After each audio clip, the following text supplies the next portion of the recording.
আপনারা দেখতেছেন কত তো সুন্দর কিরে তোর টিম সাজছেন না সবাই কেন লাল গেঞ্জি কাটতেছে ওই তো কামলা মানছে জানতো নেই আরে কত সুন্দর ভাবে আসতেছে ধান নিয়ে। তিনজন কাক দেখা গেল একেবারে লাল গেঞ্জি কাটতেছে না সবাই যে আসলে বোধহয় গেলে ধুয়ে দিছে। তো তোমার গেঞ্জিগুলো কি ধুয়ে দিয়েছেন কেন তো আপনি নাই কেন কটার একসাথে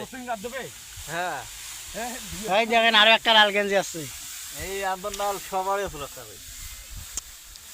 তোমার শেষত পাচ্ছেন হ্যাঁ ভাই